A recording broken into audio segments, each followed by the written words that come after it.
most of my real friends are not famous at all, and I wanted to write about them because I wanted to have a chapter about friends.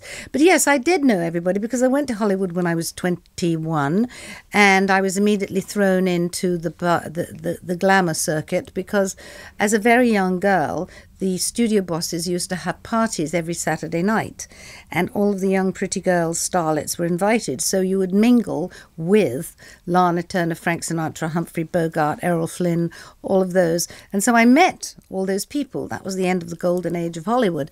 And then as time went on, some of them became great friends. I mean, Paul Newman was a great friend. Marlon Brando was a very good friend. I even knew James Dean.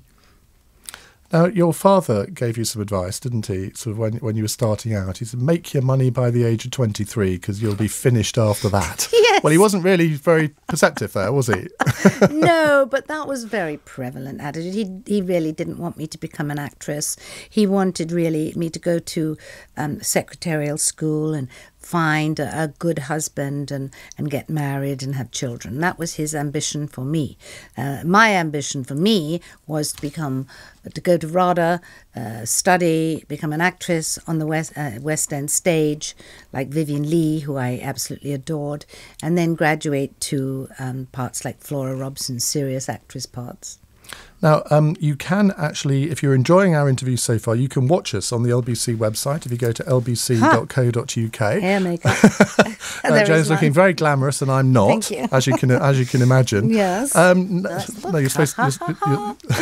You're Signing supposed to tomorrow at disagree. Selfridges. What time?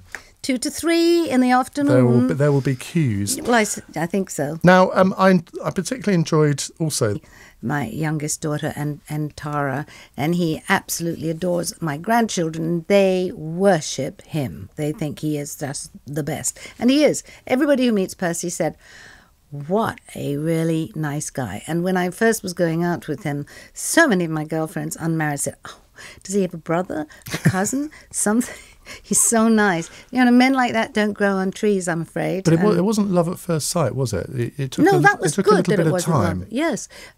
We were working together. We went on tour together with Love Letters with George Hamilton in San Francisco and then on tour in America. And we became very good friends because we hung out together after the show and during the show. It was a very small company and we gradually became more than friends. And I do tell that story in detail in Passion for Life, so I'm not going to tell it now. No, well, people do need to read a bit of the book as well as hear about it, don't they? I remember last time we met, and you write about this in the book as well, you talked about the fact that you've never had plastic surgery. People say, how can Joan Collins look this good? I'm not even going to mention your age. But, no, thank you. Because I've always taken care of my skin and myself and my mother. If you read the chapter about my childhood, my mother insisted on giving us things like olive oil and Viral, and she insisted that when I was 13 or 14 that I started taking care of my skin. I have always worn makeup since a teenager. I've always taken it off religiously, and I realized that you only have one skin.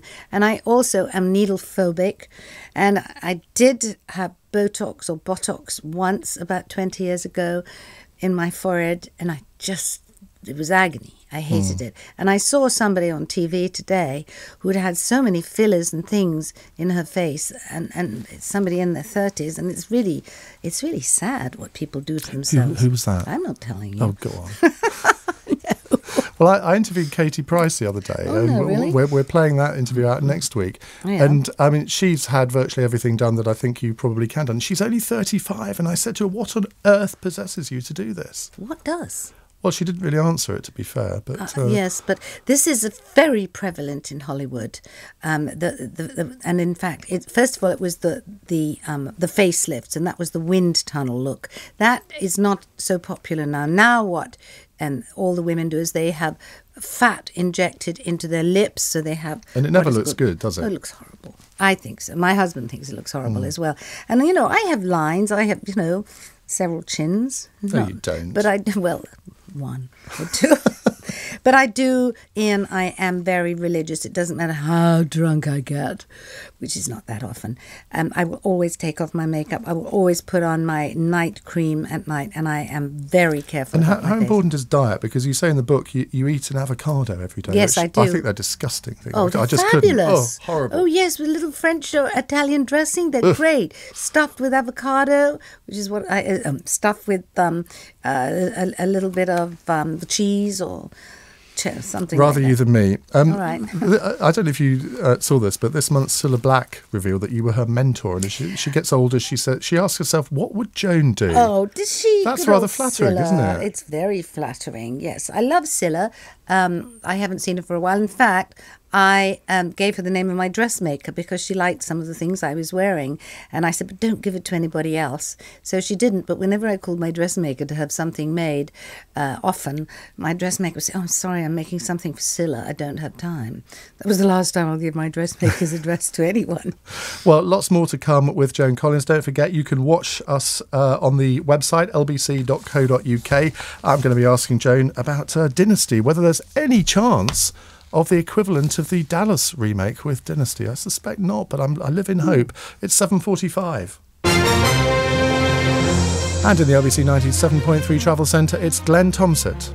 No, it's not. It's Adam Moore. That's right. Thanks, Ian. The M25, first of all, clockwise is slow from junction 12 at Chertsey round to the M4 at junction 15, with around 10 to 15 minutes of delays. Anti-clockwise still slow as well from Reigate, junction 8 round to the Clackett Lane services.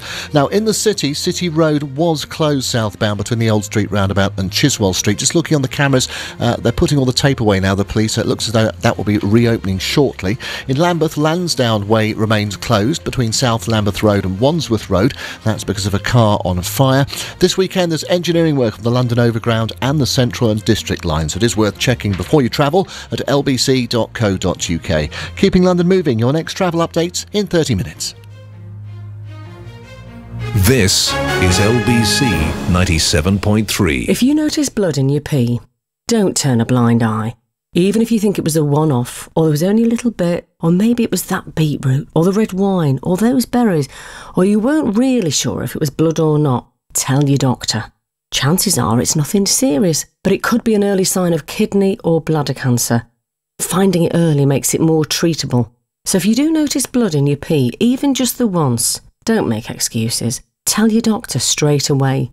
Be clear on cancer. With new Lotto, there's more to win. This Saturday, there's a £5 million jackpot, and there'll be 50 winners of £20,000 in the new raffle. I've got my ticket, don't want to miss it. New Lotto. Get your ticket now. Estimated jackpot, games, rules and procedures apply. For more details on the game changes, go to nationallottery.co.uk. Players must be 16 or over.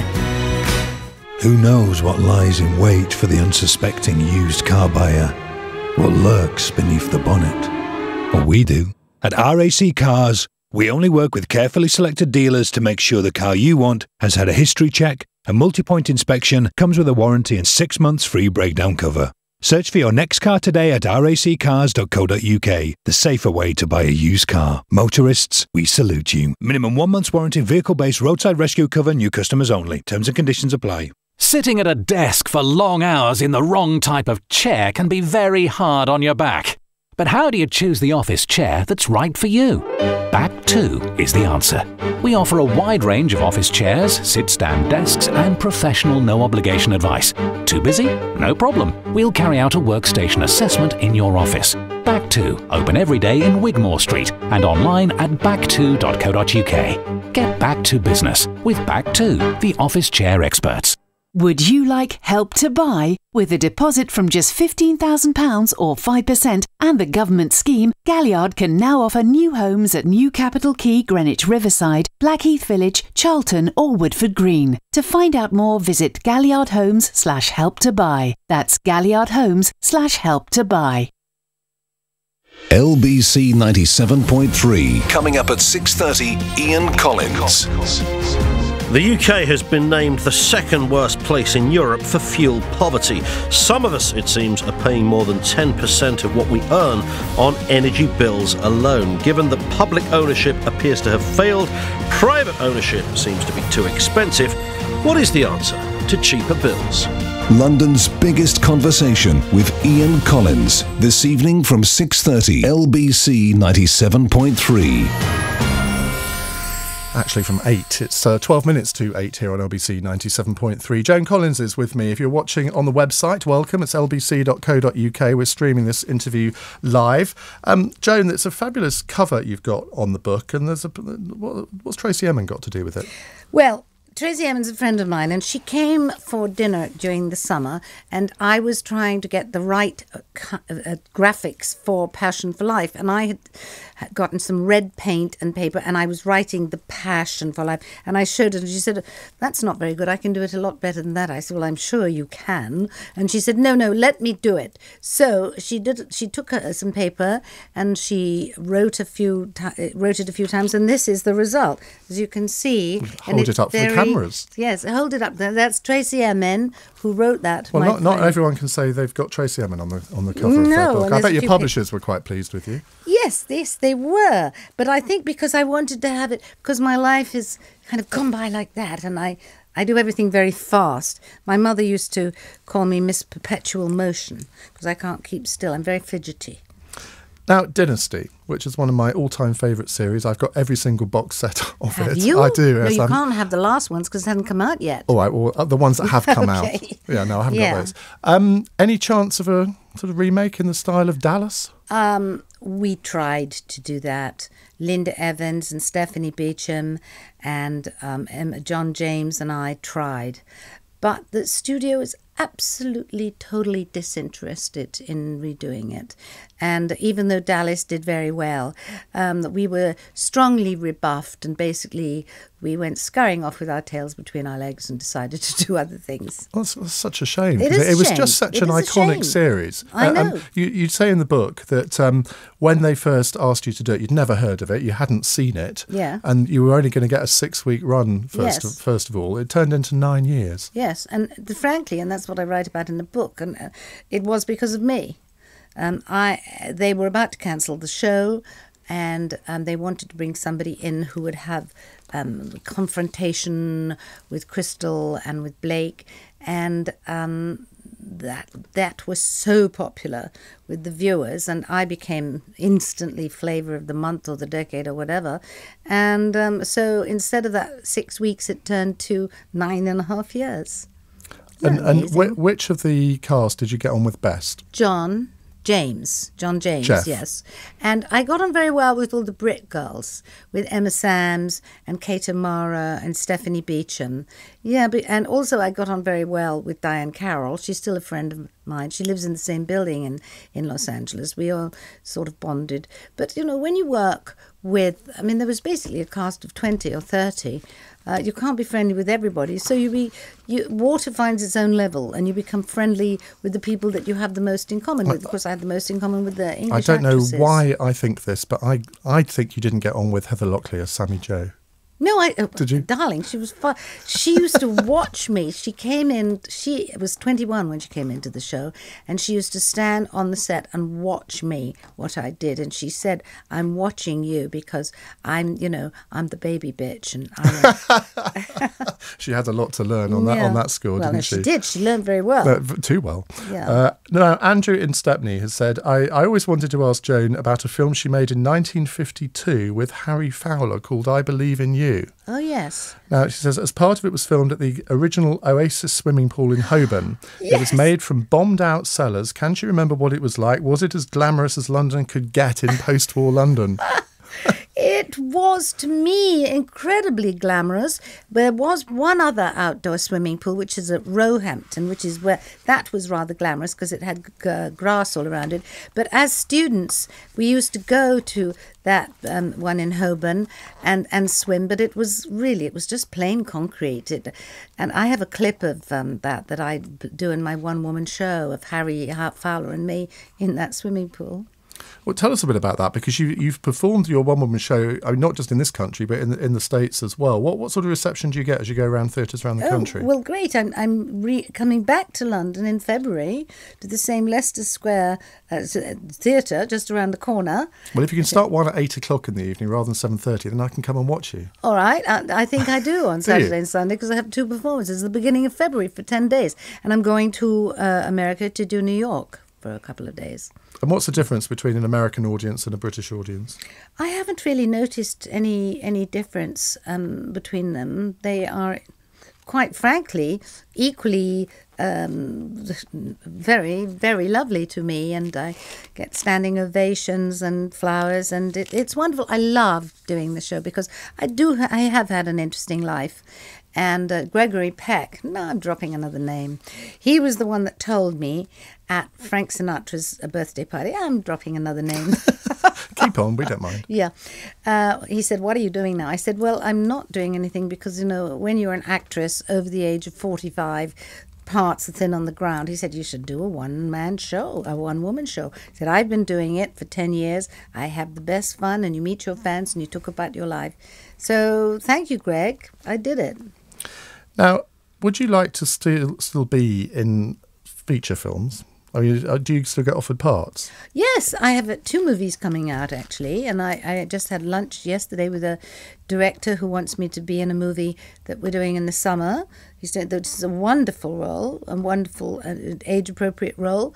And I did this movie called Saving Santa, which is a family movie, but that I did the voice, and another movie called Molly Moon from the books of the same name. So, but the thing I think everybody will enjoy that I did was, which is coming out, I think at Christmas around about, is Benidorm. Oh, really? Yeah. Not keen on that. I don't like that. No. I love Benidorm. I think it is just so cool. The opposite of cool, so it's But cool. what you really want to do, though, is appear in Downton, don't you? Yes. I read that somewhere. Yes, I did. I called them.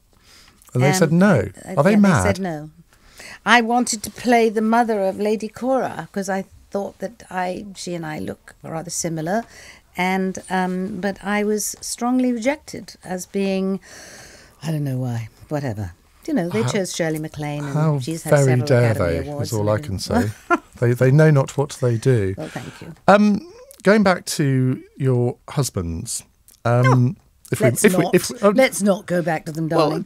Well, what's your sort of biggest regret there? Because people often look back on marriages and say, well, actually, at the time, it was the right thing to do. I can't regret something that at the time was the right thing to do. Well, I certainly don't regret my marriages to Anthony Newley because I have 2 wonderful children, and Ron Cass because I have a wonderful daughter. So I don't regret them, even though they didn't work. I regret the first marriage that I went through when I was 18, because I was very stupid, naive, young, and I lost my virginity to this man, which again I write about in Passion for Life at length. Well, not that long. And of course I wasn't too thrilled about having to marry the Swede, but whatever. Anybody who hasn't made mistakes in life hasn't lived, and I do make mistakes. Sometimes I jump in where angels fear to tread. That's why I have a passion for life. Right on. Now, we've only got a couple of minutes left. I want to ask you a little bit about politics. I know I saw you at Margaret Thatcher's funeral. Yes. And I saw that you weren't particularly impressed by some of the protesters along the route. Are you interested in Monday politics at all?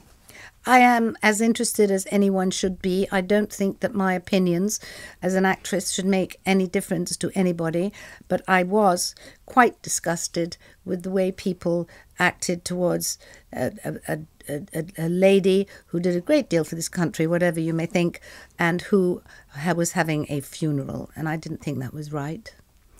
What are the politicians that are in the House of Commons at the moment leading in politics? Are you impressed by any of them? Oh, God, what a terrible question.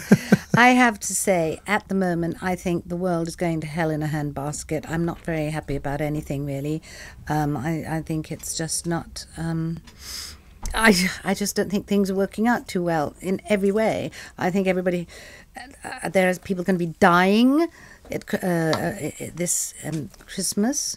because there isn't enough. What is he doing? This is Iain Collins, he does the next programme. He comes into... Sorry, he's breaking my concentration. He's not a stalker. Okay, Iain, hi, Collins, yes. Anyway, don't ask me about Now, we are nearly at the end of our time. Just a quick reminder to your fans about the book signing tomorrow. Where are you going to be and what time? I'm going to be at Selfridges in Oxford Street from 2 o'clock till 3. And if a lot of you come, I may stay longer than 3. And I'm going to autograph all pictures of all the books of Passion for Life, and people can take pictures too of me with them if Marvellous. they don't have those awful camera phones that don't work. I'm about to get mine signed as well. Joan Collins, your book is called Passion for Life. It's published by Constable at £25. It's been an absolute pleasure. Thank you very much indeed for coming in. Here it is. And here is Mr. Iain Collins. Thank you, Ian. Thank you, Joan. Friday night, of course, Roundtable returns a little later. Jenny Jones, that's Baroness Jones now. She's had some sort